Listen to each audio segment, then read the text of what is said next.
Hello, everyone, and welcome back to our Sand Anniversary Festival. I'm here with several of our current and former editors to talk about the history of sand over the last 10 years and um, maybe try to figure out some of the things that we've learned along the way that have helped us survive for so long.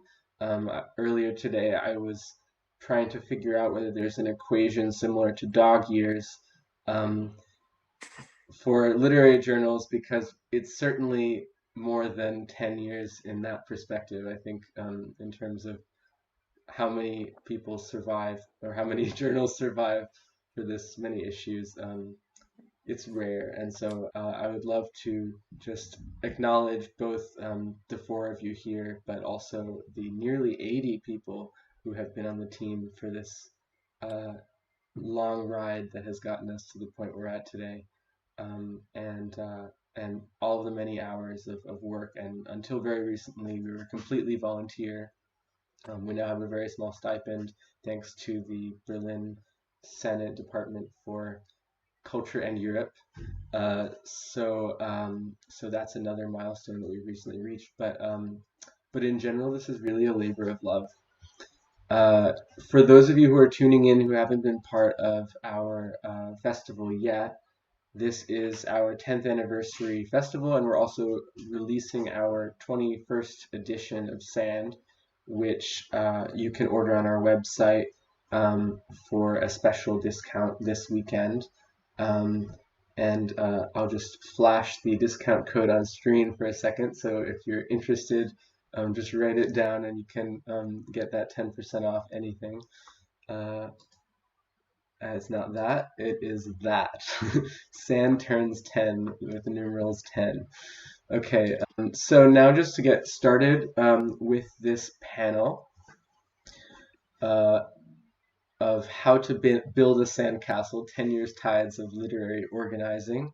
I will just introduce the four panelists and then we'll start with a few questions and some discussion.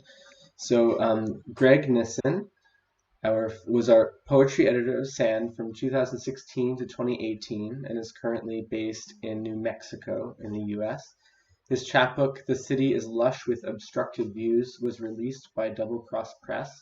His work has also appeared in places like Freeze, Bomb, Denver Quarterly, and Washington Review. Like almost all of us on this panel, Greg is a translator.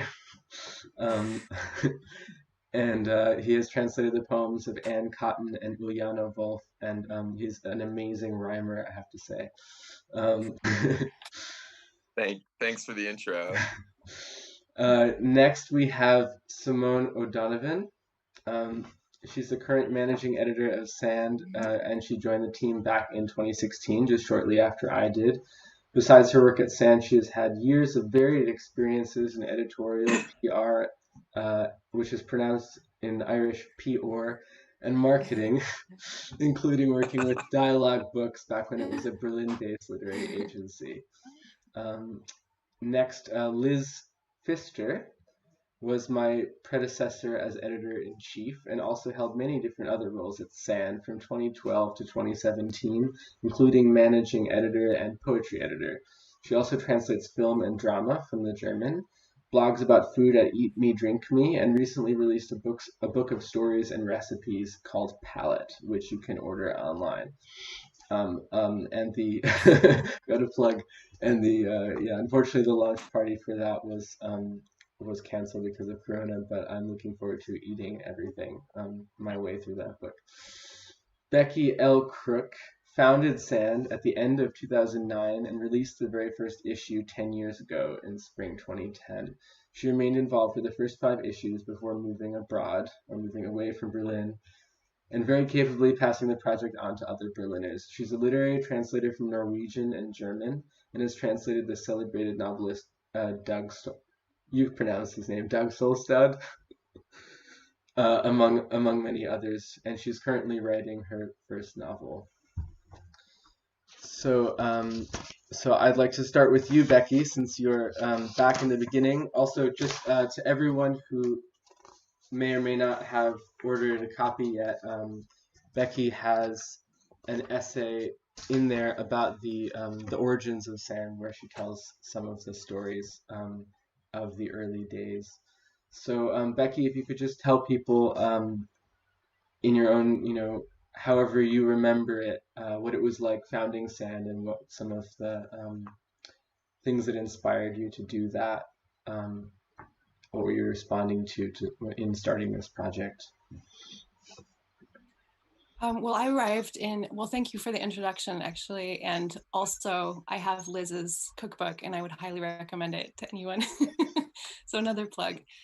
Um, and I just also want to say it is such an honor to see the work that has been carried on of Sand. It's been such a joy since stepping back to watch what it's become.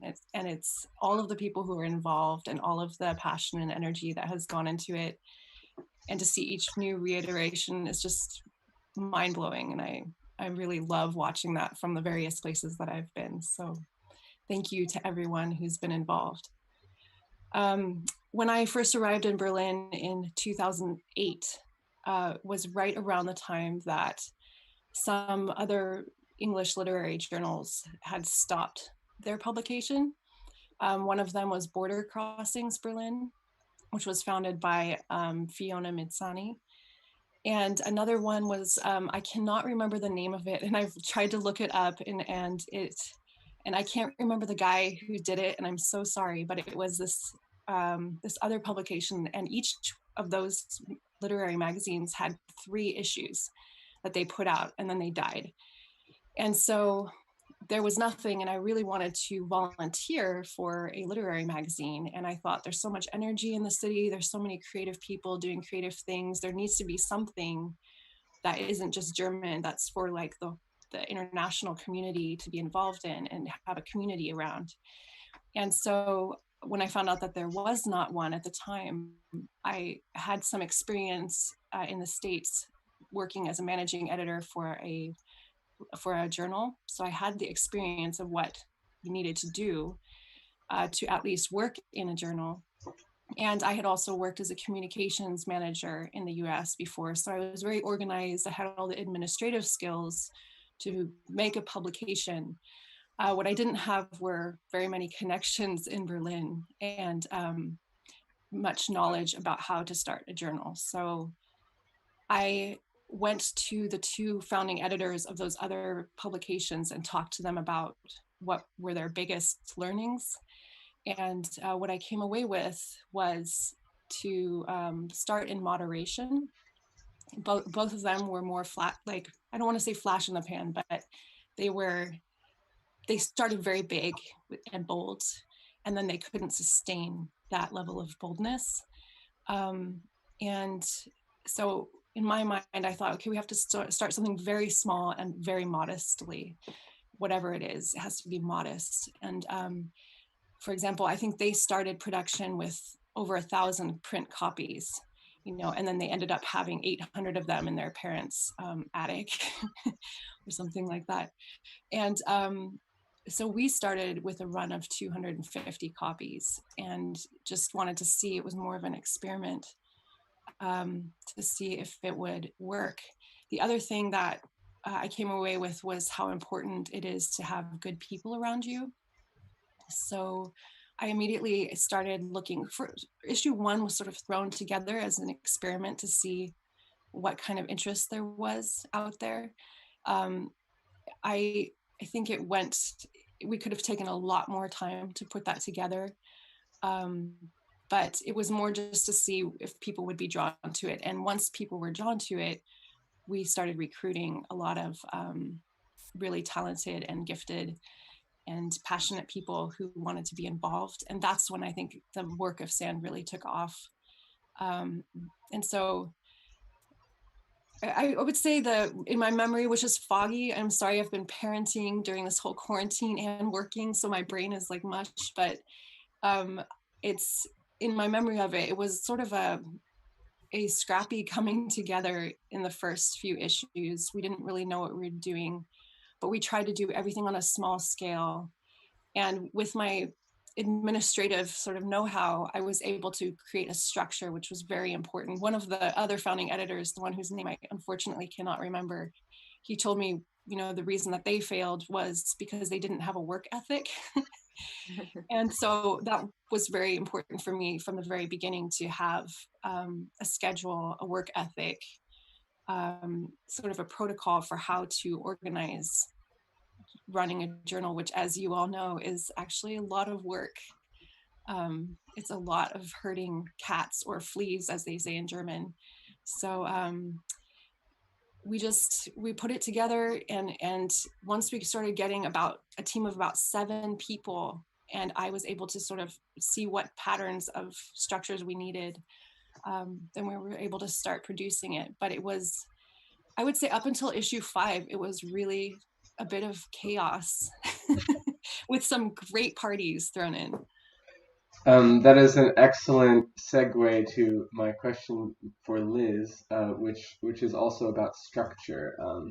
I should just say, as a bit of background, I joined Sand through Lyz, I would say, because they had organized a literary translation weekend. So that seems to be part of the theme that unites many of the Sand alumni, although I think I might be the only translator on the team at the moment. But there have been so many translators, and that, I think, is a similar... As a translator, you have a different relationship to the text than you do as an author. You're always sort of carrying it from one place to another. Any case, so Lyz, and I don't know if you were still involved then, Becky, maybe not anymore, had organized a literary translation weekend here in Berlin that was huge, maybe probably one of the biggest things that Sand has ever organized, or probably, I would say it is, in terms of events.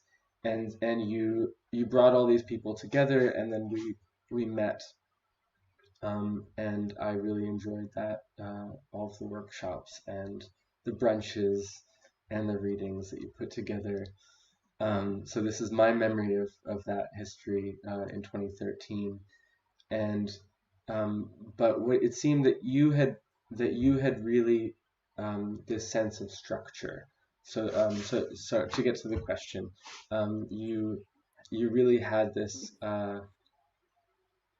this notion that the way to keep on doing one issue after another is to build a toolkit.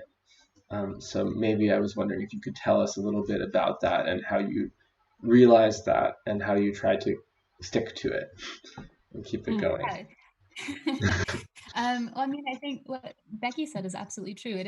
Running a literary journal is like herding cats, especially when you have an entire team. Nobody is earning any money doing Sand. It's people who are doing it because they love the project. And so you have to find ways to both motivate people and say, well, I know you're not getting paid. I know this is a lot of time and a lot of responsibility, but we're making something really beautiful.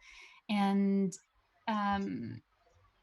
I think running a literary journal, and part of the reason that Sand has existed for so long, is giving people, empowering people to run their sections and to say, I am an active participant in creating this journal. And if I did not exist, this journal would not go to print.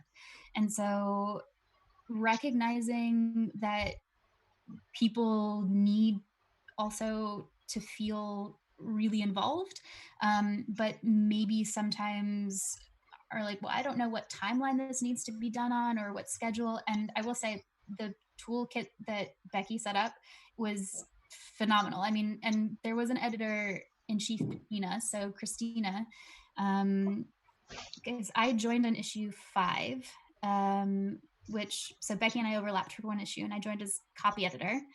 And then Christina was the editor-in-chief for the next, I think, 3 issues. And then I took over as editor-in-chief. And so I definitely wouldn't say I stepped in and was like, here's a great organizational structure that didn't exist before, because there was a great organizational structure. But I think that as sand grew and got bigger, for me, it was important to create really clear systems for people to say, these are my responsibilities. This is when things have to get done. And then you can sort of maybe sit back a little bit more and say, okay, now I can focus on making sure that people are getting things. I know exactly when things are due. I can make sure people are getting things done in time, and also do the work of making sure people are engaged and committed and still excited about sand. And if they're not, why not? And if they are and they have great ideas to add and to make something better, what are they? And so I think that was a really exciting sort of transition for me to watch, and also one that, thinking of transitions, is the thing that I've been also so impressed to see, is that I feel like as sand grows, I feel like my role was sort of cementing these internal structures to make sure that there was a great foundation, that things could keep going. And as sand grew and had that structure, the way that I've seen you take sand, Jake, and turn it into something that also is looking out and reaching out and growing beyond that small group has been really, really incredible for me to see, and makes me feel like I chose a very excellent successor. So Well, thank you. May I just say something Yeah. real quick? I did provide a lot of structure, but I knew the moment that I met Lyz that she was a gift to sand, because she just was so on it. She seemed to just be able to look straight at what needed to be done and put it into words and then put it into a system.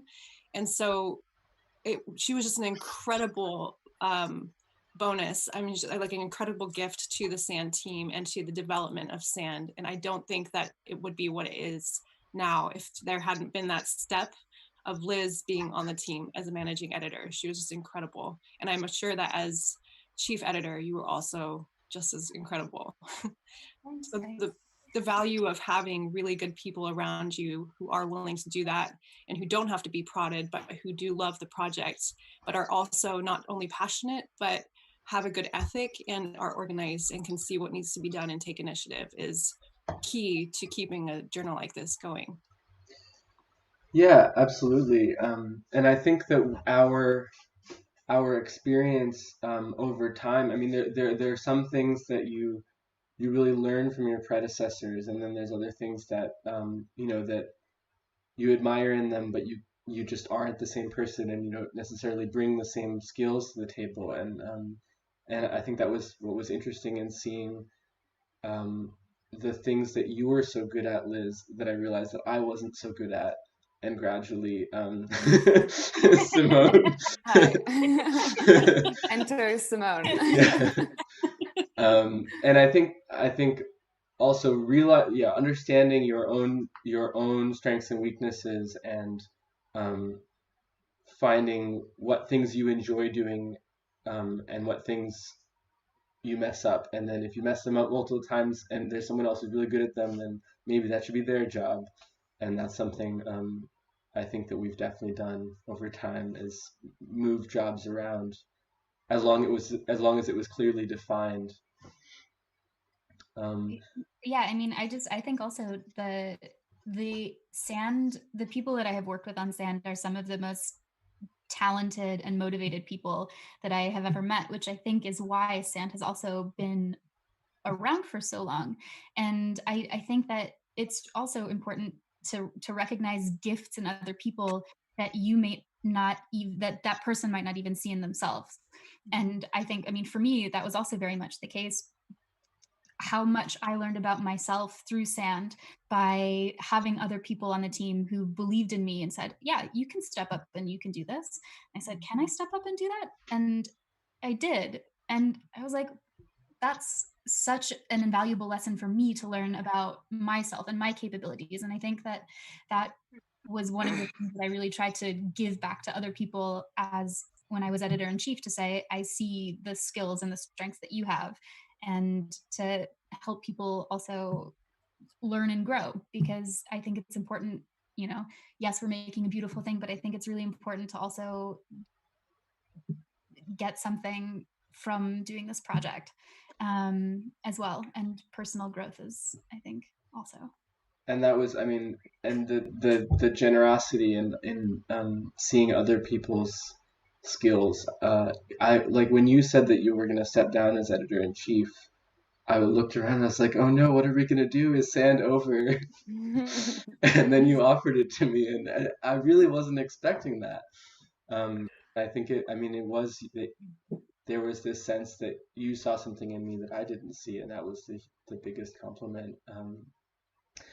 So in terms of inheriting, this is definitely one of the themes we have, because I think that one of the things that makes our journal different from many others is that it's not a personal project. So many of these kinds of journals really live and die within that person who founded it. And so the fact that you handed it on, Becky, when you did, meant that there was this tradition of it existing separate from the particular people who were working at it at a given time. But I wanted to talk about aesthetic handovers, because we've talked a lot about structure and sort of management and stuff like that, which is very important. But ultimately, our function is to share writing and art with readers. And so, Greg, you had the awkward position of inheriting the poetry section from me when I left, after I inherited it from Lyz, because she was doing it at the same time as editor-in-chief. So I was wondering if you could talk a little bit about what it's like to make sort of the aesthetic selections of a section of a journal into your own, while keeping the identity of the journal, because the readers might be the same. They're not going to suddenly become Greg Nissen style poetry readers. So what was that experience like for you? Not yet. Yeah, that was interesting. I think what was so important about Sand was that the aesthetics of the poetry section were not led by any kind of singular dictum of this is what we want and what we like, but rather kind of community-oriented practices of finding writers and making a venue for writers and artists in Berlin to have as something in English, but also very international. So I think that whereas like maybe the individual choices might have differed for me as an editor than for previous editors, there was always this process of negotiation, both within the team, where Sand has this interesting structure where the section editors have autonomy, but they have to discuss and basically bring this to a table with everyone and make the case for it. So that was great for me, even though I was a poetry editor and, had two former poetry editors, Jake and Lyz, on the team. I was also, coming to a table and pitching these things and hearing feedback from all of those former editors. So I think what's nice is that it didn't lead to any singular aesthetic, but it was really just the fact that Sand is a record of a city and the writers that work in it, and also the international networks those writers create. So I always thought that one of the best things about Sand is that the aesthetic question was always a result of how we build a space and how we make this magazine come together from disparate parts. Absolutely. And so do you feel like as you continued to edit the poetry section over a period of issues, do you feel like the sort of identity of what Sand poetry looked like gradually changed to a certain extent? Yeah, well, I think often there were certain kinds of goals we had for each section. And I think, again, part of this was, I think I edited 5 poetry issues. And the first one I did with Jake. And I think also one of the things that you did really well was encourage us to keep building on connections and interesting writers we'd found. And again, I do think it is important that a lot of us were translators, because this was like there was already a sense of that collaborative thing, and it was even translation that led us to Vietnam, which you can talk about later. But I think it was always like, how can we, in the next poetry issue, it was always, how can we get more writers in places that we haven't done as well as establishing connections. And sometimes we do the initial first read and we say there's too much American poetry, there's a lot of this similar stuff, and that didn't mean that that was the best kind of poetry we would get. It meant that we hadn't reached out in certain places. So it was always to keep building on community connections. So for example, when Jake and I were invited to a Jar Press's poetry festival and conference in Vietnam, and we did a little translation workshop, in the next issue, we really wanted to build on that new network. And we felt that suddenly the quality of submissions we were getting from Vietnam or from Singapore was really high, because we had actually made inroads with these writers. They were looking at our projects. We were looking at their publications and their writers' networks. So this wasn't just in some sense of like exclusivity of who we meet is who gets to be in the magazine. It's quite the opposite. It was like, can we keep getting out of our own kind of insular writing worlds? And that seemed like part of the purpose of Sand, is just keep bringing in new things. And so there's always next issue, like, how can we raise the bar? We had that wild poem from Vietnam last time. What are we going to get that's going to be some like new translation for us that we're all going to go, wow, I had no idea that kind of writing was coming out of that place. Yeah, I could basically, Greg and I can reminisce about that trip for an hour at least. And thank you to the Berlin Senate for sending us fools on our merry way. Yeah, I mean, I think that also it does say something about being in a place that that is actually able to recognize artists who were not born in Germany, maybe aren't even using German as their literary language, but we're part of the community, and that's something that I'm so proud of, to tell people that you can get basically a salary for a year. There's six of these fellowships for non-German language writers every year, and they also paid us as Sand to go to this festival in Vietnam, and they're now paying for us to make this journal, not this current festival, but they actually funded the journal, and we were finally able to pay all of our contributors for the very first time in 10 years, thanks to the Berlin Senate. And so we are so grateful to live in a place that that enables that and recognizes the work that we do. So Simone, I would love to ask you a little bit more about our experiences, because now the two of us are on sort of the same generation, as it were. So how would you describe the evolution of the Sand team over the past years that you've been involved, in terms of some of what we were talking about with Lyz before, but also just the kind of balance between encouraging people to flower and grow, but also have some kind of structure and some division of responsibilities?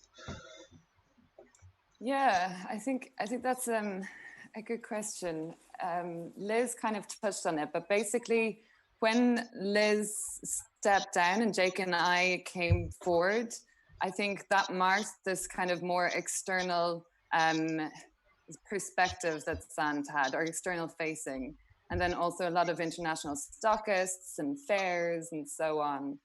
And so, yeah, I think with that, we then also attracted a lot of attention for being a part of Sand, and not just submitting to Sand with art and literature, but also being a part of the team.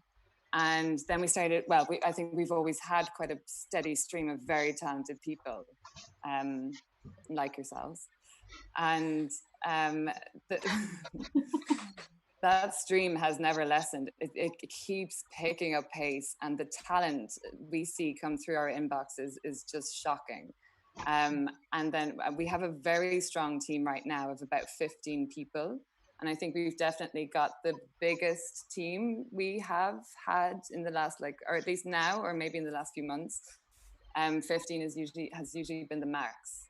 And with that comes certainly a lot of responsibility and a lot of dilemmas and challenges. And as you said, Lyz, that the team is just so creative, and it's very true. And trying to stay a step ahead of that creative team is something we're still learning to do. And yeah, I mean, they're kind of keeping us on our toes for sure, but we're also developing certain processes and structures. And that's a very two-way system. So not just coming from us, because it's actually the team that have the best insights and feedback on those specific things. But yeah, we're trying to kind of distribute authority amongst different sections, and then really create teams of two that complement each other. We have such a diverse team in terms of background, with actually only a few who are submitting writers, and a lot of other people doing a lot of other things. And I think that's also key in keeping something like Sand running, not just having 15 writers, or God forbid 15 translators on one team. Excuse the dig. But yeah, I think that those different backgrounds are definitely very key. And also, I think what this year has marked for me in terms of Sand is this kind of admittance, or admitting that the previous structures and processes no longer apply. And I think that's something we're learning quite quickly right now, that as Sand grows, both internally and externally, in terms of readership and quality and diversity, we need to keep thinking of new ways to improve internally as well. And yeah, that's an endless job. But this toolkit that we mentioned at the beginning of this webinar, this toolkit now is being dramatically reassessed. And although it was our Bible, if you will, for quite some time, the Bible, actually I'll avoid any religious references, but the Bible needs some reassessing for sure. Yeah. May I just Count it. jump in with a religious reference? I think religious references are wonderful. And when you were saying that you're pairing people up in teams of two, I was thinking of Noah's Ark, actually, because I tend to think of the journal as a vessel, that those of us who are involved with it at various stages, we're responsible for sort of holding this vessel. There's no shortage of creative writers and artists and contributors in a community who wants to be involved in something like this in some way. And Sand is really this container to hold all of that. And so I just had this image of like the editors like walking 2 by 2 up the plank, Mixing metaphors, but when you talk about a container of sand, I just thought of the title of our panel. Well, no, that was the sand castle. I'm thinking sandbox. There have been so many bad sand puns over the years. I feel like we need like a compendium of 10 years Jake of was bad at sand the masthead of most of those bad puns. You need a separate 3-day festival for those. Yeah.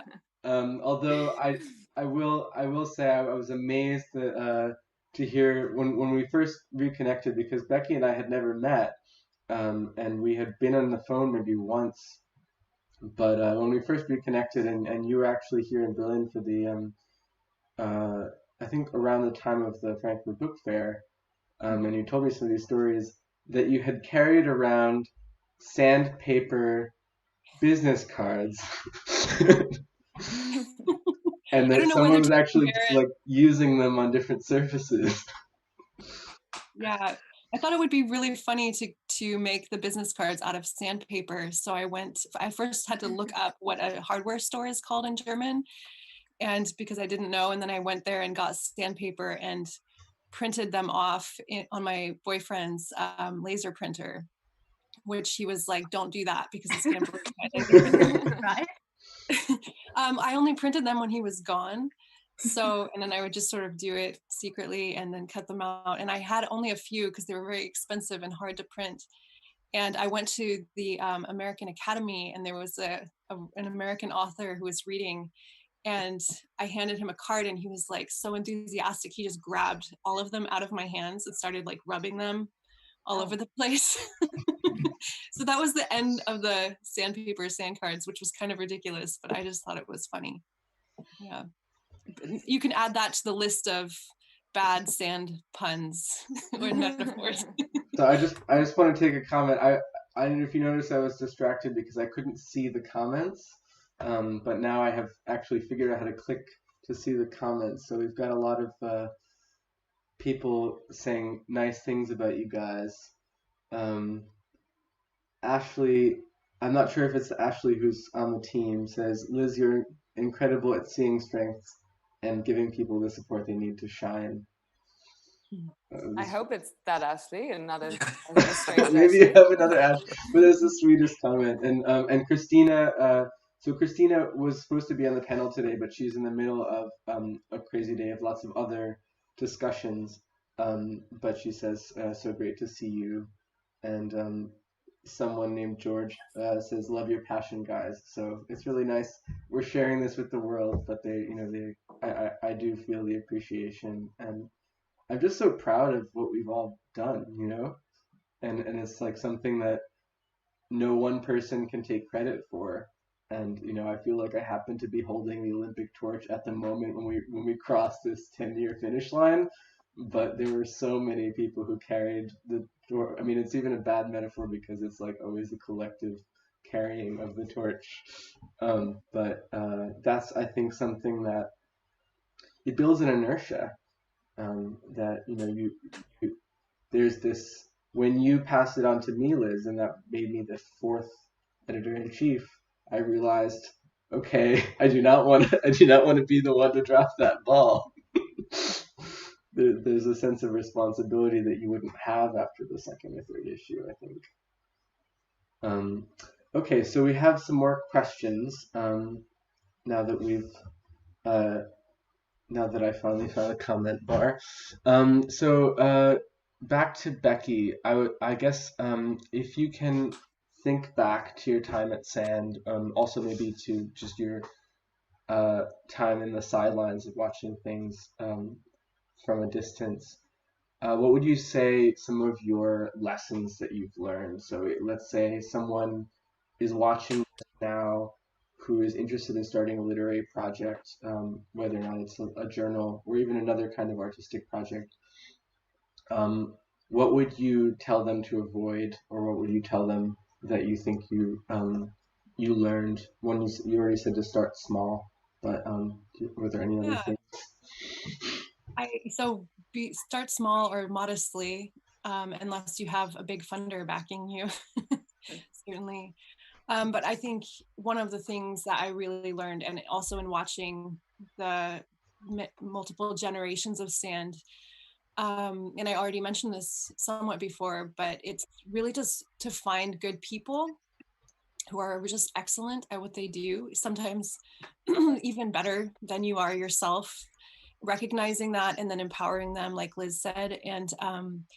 And for me, it was really important to, from the very get-go, to not make it a personal ego project, because it's about, at the end of the day, it's about the literature and the art and about getting that into the world. And it's not about any one person on the team.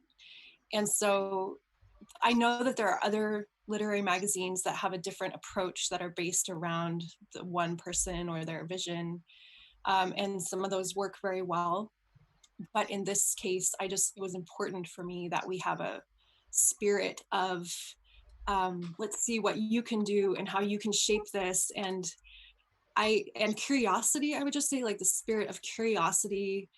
And when you hand something over, for me, it was just like curiosity to see how different it would become with somebody else at the head. And instead of feeling, kind of sadness that it might not be the same, I was just very excited. I was actually really excited to see how much better it could become under the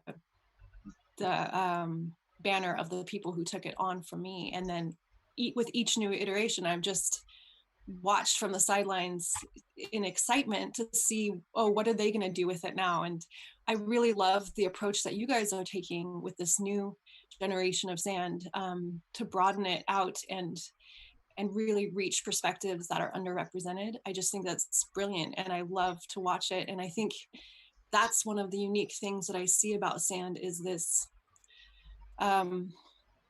just that everyone it's more of a communal project, like Greg said. And it's not, you really can't be a part of sand and have this big ego, it feels like.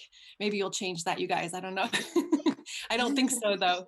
But I think you really have to surround yourself with very talented people who are also willing to let go when it's appropriate and when the time comes, and then have a lot of curiosity and excitement for the way that it evolves. Just like, you know, you said the Bible needs to be reinterpreted.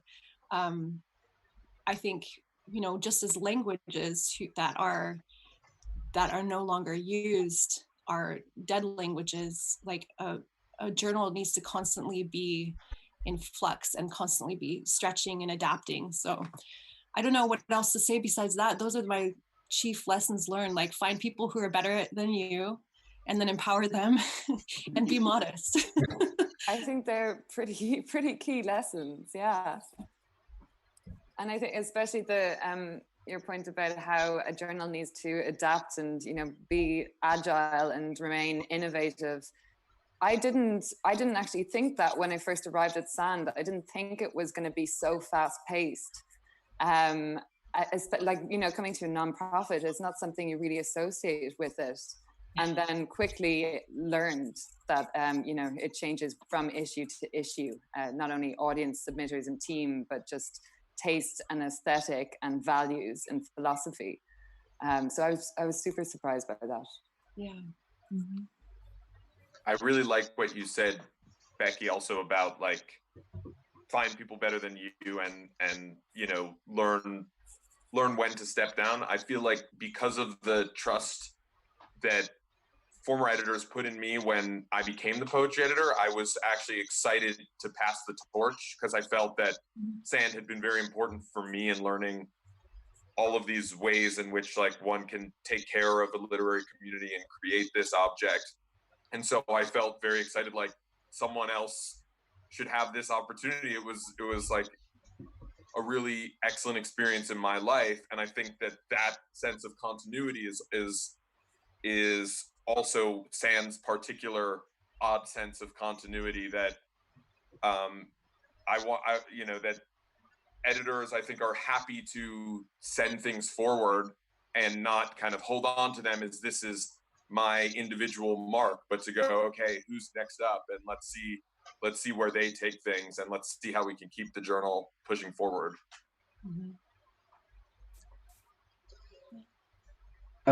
So I was going to ask you about that, Lyz, because I thought it was interesting. You know, like for Becky, there was a really clear time when she had to go because pretty much through the whole history of Sand, one of the reasons we keep on passing things on is because Berlin has often been a sort of a way station on creative people's lives who are maybe from somewhere and end up in a third place. But Lyz, you've been here the whole time, and you had that moment when you realized that you know you had done every possible job on the Sand masthead, and then it was time. You just took them all off, and now it was time for you to turn in your bingo card or whatever. Well, but I mean, I think actually, you know, Greg, you touched on this also, is this idea of, because I had been with Sand for so long and seen so much of its growth, I felt like I had brought it to a point where it was about to get really, really big and to grow. And I thought, you know, the place that Sand can go and should go is also maybe not necessarily super suited to my specific skill set. And that's, part of that reason I thought, I think I've done for this journal, I think I've brought it to a place where it's ready to start looking outward. And that is, for me personally, not necessarily my skill strength, but Jake and Simone, I mean, it's something you guys are incredible at. And so I had this feeling that it was time for me to pass on the torch, because if I stayed on as editor-in-chief, I mean, in some senses, I felt like I would maybe be holding Sand back by, saying I can do the things that I can do really well and run the team, and we have a strong Berlin-based organization. But I felt like Sand was poised to kind of explode, and I wanted to enable that to happen. And so, yeah. So, I mean, and for me, it felt like it felt also like the responsible thing to do, to say, I want this beautiful thing to get bigger and to grow more. And I'm working on a lot of different things, and I thought, I don't know that I'm the person who can take it to this next level. And so I mean, to me, that you guys have done that is beautiful to me, and it just makes me so proud to have been a part of this organization, and to say that I was able to take it to a place, and you guys took it even further, and hopefully it will continue to go even further than that. I think the Sand community is truly one of a kind, and so full of incredibly gifted and talented people, not just even on the team, but the people that we bring in also from outside to publish. It's been really interesting this weekend. I don't know how much you've been able to see, but there's this sense that only the people in Berlin are the names that we actually, maybe sometimes we'll know someone from somewhere else, but there's this gap between the Berlin contributors and everyone else, even if the Berlin contributors are the minority. And so to actually be able to feature people from all over the world after, receiving these submissions, or, seeing the bios, or in some cases corresponding with them, which is not something that I usually do, is just been so beautiful, and to put these faces to these names, and to actually hear them read their work. It's been, a very, small silver lining, but to having a virtual festival this time. And I do still really want that dance party. I mean, we could spend an entire hour or two discussing the history of Sand dance parties. Can you say something about the Sand dance parties? Because I feel like that's the communal aspect that brings it from the small team of people who are working on this to the big community that comes together in Berlin to celebrate it. And it's just, Sand has a really proud history of awesome parties. I'm seeing one of our biggest dancers in the comments section, Sarah Bellini. He was always there. The marathon dancer, truly. Dancer. Yeah, herself and Charlotte as well. Sarah Bellini has she was a member of the team for many years, and she has a specific outfit that she I don't know if she only wears it to Sand dance parties, but she wore it for many years, and I was really disappointed when she wore something else last time. What is the outfit? It's a particular dress. It's a black dress, but I don't know. There's just a sense of continuity, like you were saying, that that we always have these parties, and we see each other. Even people who aren't. Sarah apologized in the comments for not wearing the dress. That we see each other, and we stick around in each other's lives, even if not always through Sand. But I feel like we're all still this kind of extended community, and the 10th anniversary was in a way enabling me to realize that after we started that alumni Facebook group. which I really hope people would post in more often, so it's not just All right, guys, we better step it up, Lyz and Great. It's time. Yeah. Okay, let's see if there's any other. I'm just going to check the time. So we have a little bit more time. Simone, actually, okay, so I'm trying to think of the things we haven't talked about because a lot of the other questions I had have kind of come up. This is a question for Simone that maybe we can then open up. How would you talk about the balance between informality and structure? So we've discussed our job descriptions, but we've also discussed dancing together at the launch parties. And there's, and we do have a kind of a loose, friendly style amongst ourselves and with the world. But obviously, as you get to a certain size, and as we start paying people, there is kind of a bit of a tension between professionalism and, being casual Berlin. And so I was wondering how you would talk about navigating that. Yeah, Jake, your questions are so long and they have the answers in them. So like, what am I going to say? What's new? I try to explain my question. Thank you. I think, I think I'm someone who straddles that those two things in quite an unusual way, to be quite formal and then incredibly informal and perhaps inappropriate too. So I hope what follows is something that that the team agree with or enjoy. But I think that's quite interesting, that especially for me, coming from currently a somewhat corporate background, it's my tendency to apply all these corporate structures to SAND, a non-profit grassrootsy organization, is definitely there, but yet I'm still quite hesitant about it. And without going back in too much detail to our previous conversation, the journal is still a structure, or is still an entity that requires those kind of formal structures.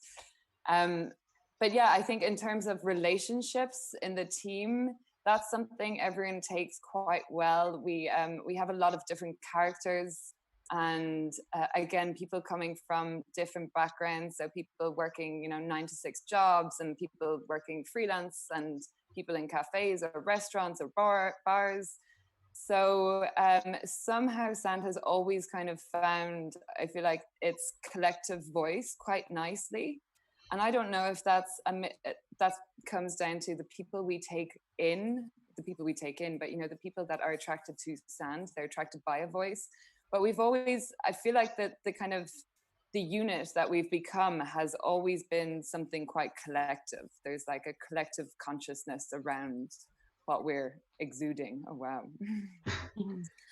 And then I think in terms of, like, let's say dance parties or the launch parties, in fact, it's funny, the launch parties have been somewhat they've become somewhat tamer in recent years. And even just the fact that my extended family could attend our last launch party and not be repulsed by some of the things that were happening.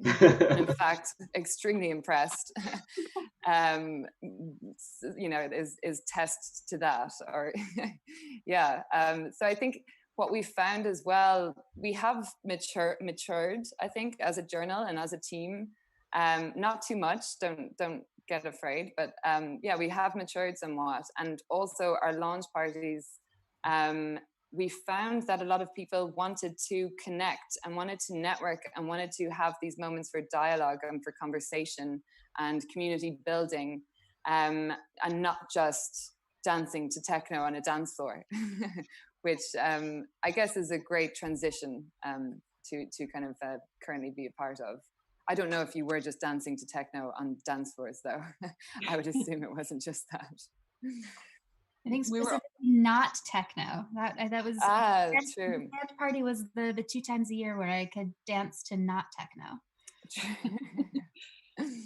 And we did have tamer readings, certainly, which is where I met Lyz, and for the first time.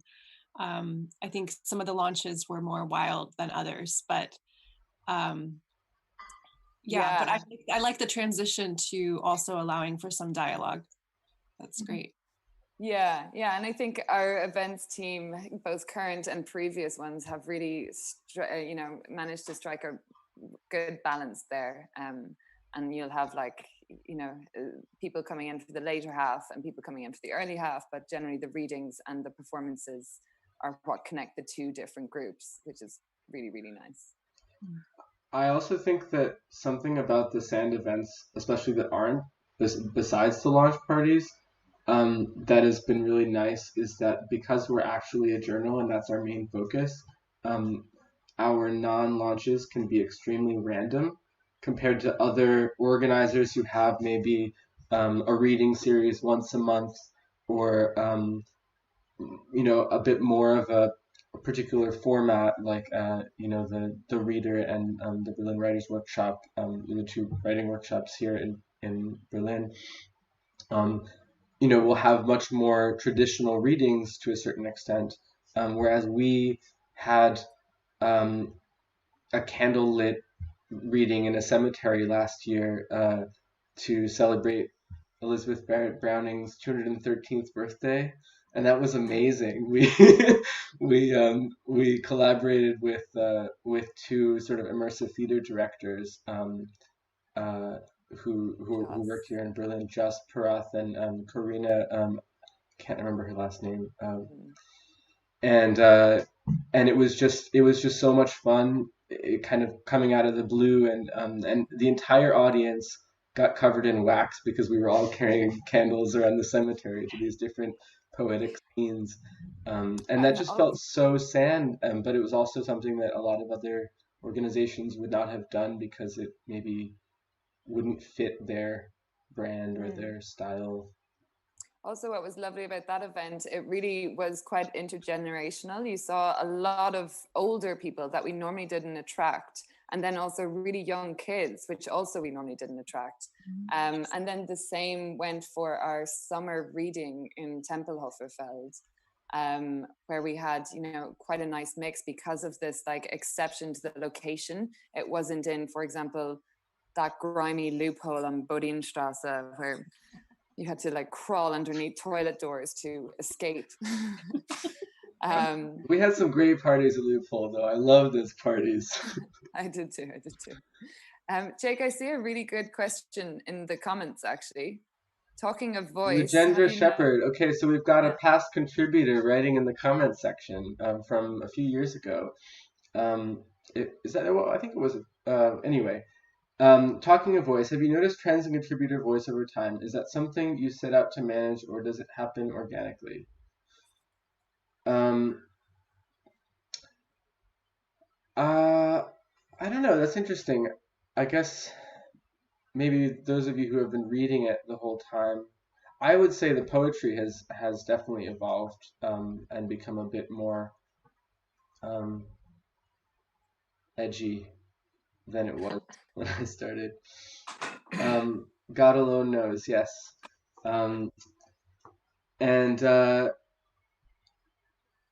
Yeah, I don't know. What would you guys say? I mean, I do think it's an active pursuit. I mean, something that we touched on really early on is this idea of representing voices that aren't necessarily heard often. Those are conversations that we had at the editorial table. I mean, years and years and years ago, and it takes time to build something like that, to say what kind of stories and poems and pieces of art, what do we want to be publishing, and how do we get there? And I think that Sand, every single issue is just better and better and better and better. And I think that you have to be actively having a conversation about what kind of voice you want to have and how you attract people to say, I want to submit to your journal because I like the kind of things you're publishing. And that doesn't just happen overnight. I mean, you have to build that, and you have to actively say, who do we reach out to? How do we create a space where we're telling the kind of stories that we want to be telling? And that's something that also through just the evolution of sand, sorry, I looked up because that's where I keep my sands. But just like through the evolution of sand, you can, I think, really actively see how each of the editors who have been on, fiction and poetry and art, how they've helped to shape that conversation and to carry it on. Yeah, absolutely. And I think each new editorial team or each new editor that comes on board, they have a different writers community or network that they want to really tap into with Sand, for example. So they're like, with each new editor that we bring in, they bring with them a whole new community and a whole new kind of like drive to reach that community, which is really necessary, I think, for us, or essential. Essential. I like that. I think the contributors are the best sort of ambassadors in a way, because they share the journal that they were in, and then sometimes we'll have sort of a few really great writers or artists who know each other, and then we'll publish one, and then the next one will submit the next issue, and before we know it, we actually have built up a network because these contributors know each other, even if we don't realize it. Yeah, and so much of the work of creating a voice of the journal is also not just in what we select, but that outreach and that slow kind of word of mouth thing, where I feel like we always would publish, like for the poetry, we'd publish the best poems, but if we found halfway through the submission period, okay, we're getting a lot of submissions, from like the East Coast of the US, it's not that those are any better than the other things, it's that we haven't done the work yet to reach out to other communities and make this not just some abstract name that flashes by in a submission call out of 100, but something that, if we could reach out and find some great work to publish, and then that would, I guess, give Sand a more concrete presence in other places, and so we could keep pushing it to go further and further. So I think part of why I really liked the team's approach is I think there was also this ethical imperative that, like, it's on us not just to judge the work, but to actually create new connections between literary communities. And I think the diversity, like, of the globe that even just when I was the poetry editor and also the fiction at the same time, we were always publishing stuff from all over. There were always like at least 7 countries represented in different parts of the world, and maybe sometimes more, and things in translation. And so much of that voice of the journal, I think, was shaped by the collective work of just making Sand a concrete presence rather than just another journal to submit to. And that has to do with, fostering personal relationships and actually really reaching out in a deep way. I also found that there was this kind of feedback loop, not maybe that's the wrong phrase, between what we said we were looking for publicly, and then we would receive more of that type of submission or more submission. So when we realized that there was a problem with gender balance overall throughout publishing, but also including literary journals, and that if we wanted to have fair and equal representation of women, we needed to specifically say so.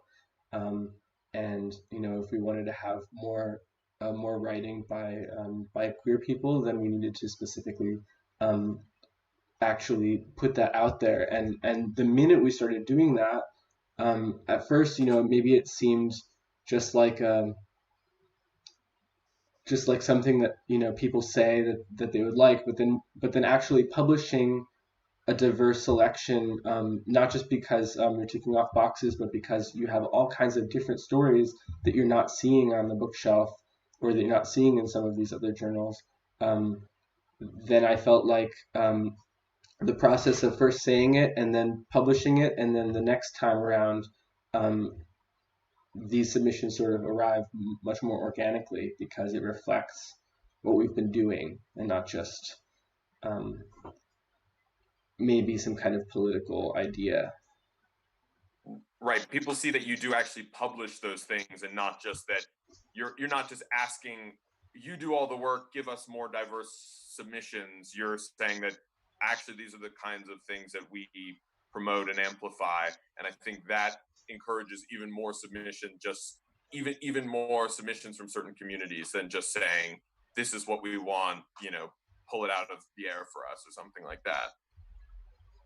Yeah, I mean that. I feel like that's been my impression, and I think, I mean, there's the Vita account that was Florian, who couldn't be here today, made a really big point of looking at the work that the Vita account was doing. So that was our past fiction editor for many years.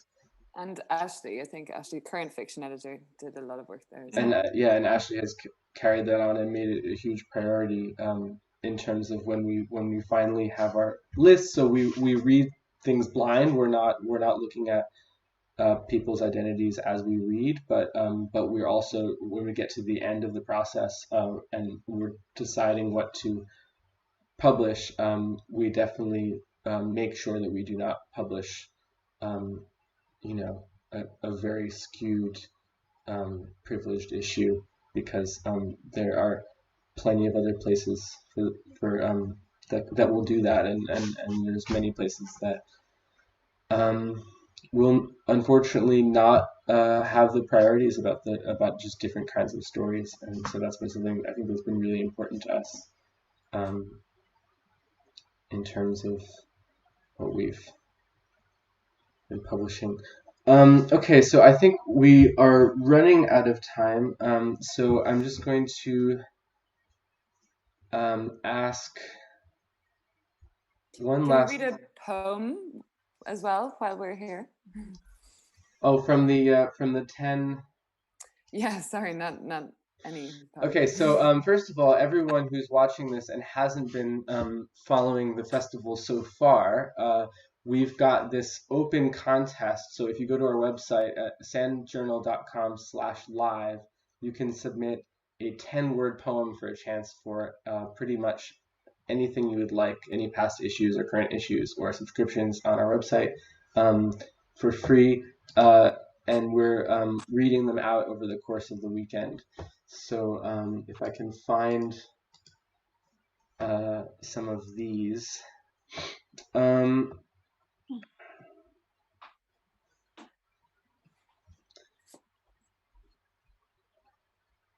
Okay, there's one that's in all capital letters. Unfortunately, I can't see the author at the same time.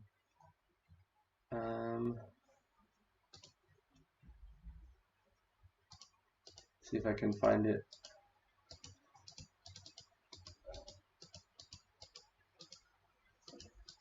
Okay, all right, I'll read this one instead.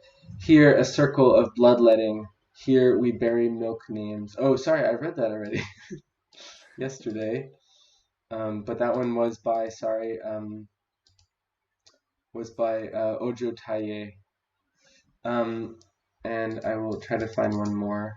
Just for background here, Jake is in the Matrix and currently multitasking with various screens and devices and software and emails and WhatsApps and etc. So that's yeah. It's much more complicated than just holding up a piece of paper and standing on stage and reading something. But last year we read it was the taboo issue, and we had people writing their sort of secrets. What was the word? Confessions. And we had them all in a bucket, and then we would read out their confessions anonymously on stage, and they knew that it was someone who was at the event confessing these things. You can find them on our Instagram if you scroll back a little bit. A bucket, a confession box, Jake. The confession box. Confession I bucket. like the imagery of a bucket, though.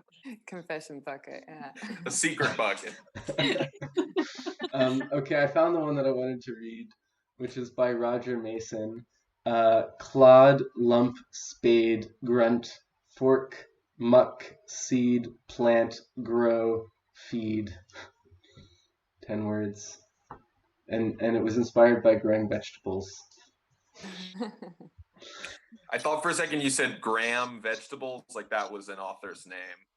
Inspired by the work of Graham Vegetables, but glad to know it's the act of growing vegetables. Okay, so I would love to thank all of you panelists, Becky L. Crook, Lyz Pfister, Greg Nissan, and Simone O'Donovan.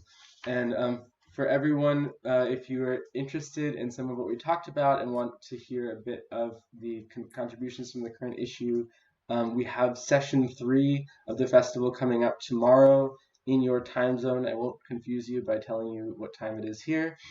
And that one's hosted by Courtney Gossett, one of our event coordinators. And then after that, we have a feature with 3 different discussions between our editors and contributors from the issue, who had sort of one-on-one, more in-depth conversations, which I'm very excited for. Our art editor, Ruhi Parmar Amin, talks to the issue's cover artist, Morgan Stokes. So if you've seen the image for this festival, that's the artist she'll be talking with.